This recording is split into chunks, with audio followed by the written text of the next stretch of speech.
Aujourd'hui, je vais vous parler des encres. J'ai souvent des questions sur laquelle choisir, laquelle utiliser, dans quelles circonstances.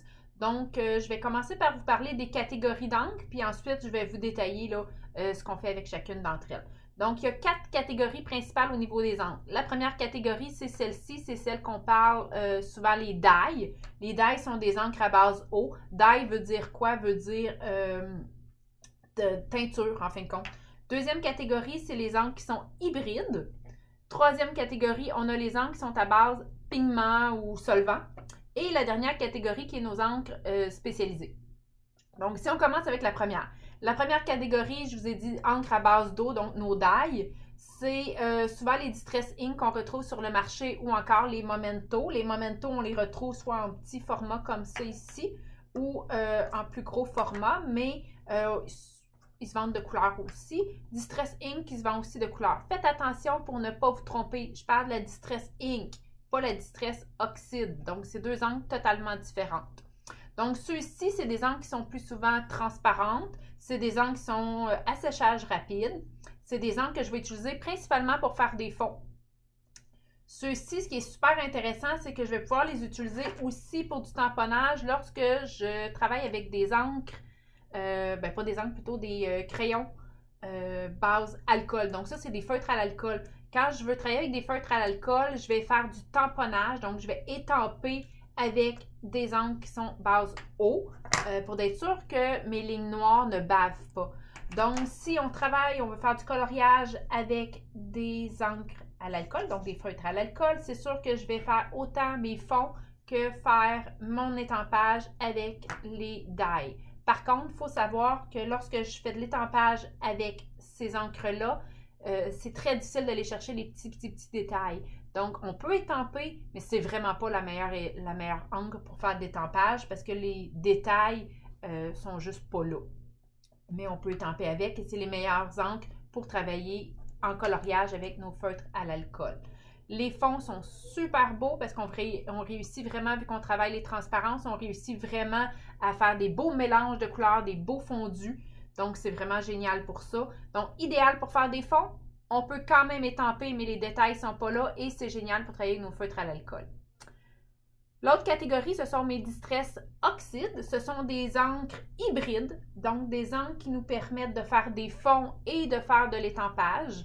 Donc, lorsque je fais de l'étampage avec mes étampes, c'est sûr que c'est de meilleure qualité que ceux-là pour la qualité d'étampage. Donc, je vais avoir plus de détails avec ceux-là.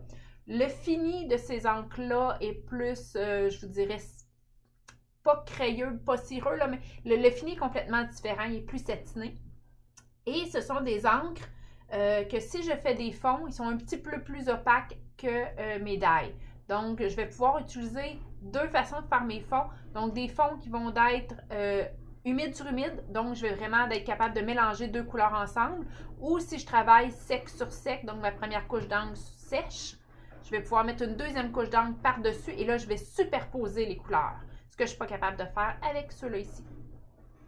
Donc, les Distress Oxide, c'est quasi mes préférés pour faire les fonds à cause de cette possibilité-là, mais aussi parce qu'ils sont réactifs avec de l'eau. Donc, c'est vraiment des encres que j'adore. Je peux faire de l'étampage. C'est quand même pas mes préférés pour étamper, mais on peut faire de l'étampage de meilleure qualité que celle-ci. Mais si je veux vraiment faire de l'étampage de qualité, aller chercher tous les mini détails très très fins, je vais y aller avec ma troisième catégorie, avec ma catégorie qui sont des encres base solvant, des encres qui sont base huile, donc des encres à pigment. On les a aussi en plusieurs couleurs. Il y a les Versafine qui sont mes préférés et il y a la Archival. Il y en a d'autres qui existent sur le marché. Là, il y a la Stazone. La Stazone, moi, je l'aime vraiment pas. Premièrement, parce qu'il y a une senteur, mais parce qu'elle sèche trop rapidement, la Stazone.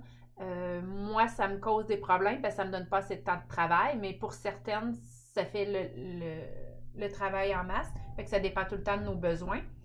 Moi, c'est la Versafine que j'utilise le plus souvent. Il existe aussi en couleur, il existe en petit format et en gros format dans la Versafine régulière. Ils ont sorti un petit peu plus tard la Versafine claire. Ils ont toutes recréé leur charte de couleur avec la Versafine claire. La différence d'encre, il n'y en a pas. La Versafine régulière et la Versafine claire, c'est exactement les mêmes encres. La différence, c'est la conception du pad.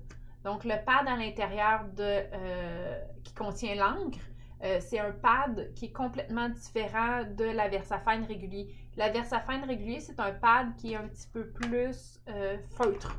Donc, c'est comme un pad plus feutré. La qualité est un petit peu moins bonne qu'un pad comme ça ici. Donc, si vous voulez un pad qui est plus résistant, on y va avec la VersaFine claire. Le pad fait aussi la différence au niveau de l'étampage. Si je veux étamper, ben c'est sûr qu'avec la VersaFine claire, à cause de la conception de son pad, la qualité de tamponnage va être encore meilleure que la VersaFine régulière. Mais déjà là, on est dans une qualité d'étampage qui est incroyable avec cette gamme d'encre-là. Ensuite de ça, il y a l'Archival qui est très populaire aussi. Moi, j'utilise quasiment tout le temps ceux-là, sauf que l'Archival, je vais l'utiliser énormément lorsque je suis sur de la peinture. La différence principale entre les deux, c'est que celle-là va sécher vraiment lentement et celle-là va sécher un petit peu plus vite que ceux-là ici. Donc, si elle sèche un petit peu plus vite, bien, sur de la peinture, ça va me permettre de moins faire baver. Exemple, si je passe ma main ou des choses comme ça. Donc, c'est juste que son séchage est un petit peu plus rapide, donc idéal si je travaille sur peinture. Sinon, ça fait le travail amplement. Au niveau des temps de séchage, ça sèche très rapidement. Ça sèche moyennement rapidement. Et ça, c'est sûr que c'est des séchages qui sont habituellement lents. Mais celle-là va sécher plus vite que ceux-là. Donc, idéal pour faire de l'étampage. Oubliez ça, on ne fait pas de fond avec ces encres-là. Tout ce qui est encre à primement, c'est fait pour tamponner. C'est pas fait pour faire des fonds. Fait que si je veux faire des fonds, je vais vraiment avec ces deux catégories-là. La dernière catégorie, c'est la catégorie spécialité. Donc, la catégorie qui me permet de faire de l'embossage. Donc, l'embossage, je travaille avec mes poudres embossées. J'ai la Versamark qui est très populaire. J'ai la Wow aussi. Je l'ai aussi en crayon. C'est des encres qui sont transparentes et qui me permettent de faire de l'embossage à chaud avec mes poudres embossées. Par contre, je pourrais aussi faire de l'embossage à chaud avec la VersaFine, les deux, parce que le séchage est lent. Donc, ça me permet quand même de faire de l'embossage. Par contre, mes encres sont colorées.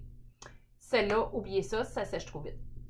Donc, c'est un petit peu ça au niveau des encres. Simplement, vous mentionnez aussi qu'avec ceux-là, c'est l'idéal si je veux faire du coloriage avec des feutres à base eau. Donc, comme c'est des feutres de base eau, ça c'est base solvant ou base huile, à ce moment-là, les traits noirs ne baveront pas quand que ça va être le temps de venir colorer. Donc, je vais utiliser vraiment pour l'étampage avec mes feutres que je veux colorer avec mes feutres à base d'eau, je vais utiliser ces encres-là. Donc, c'est tout.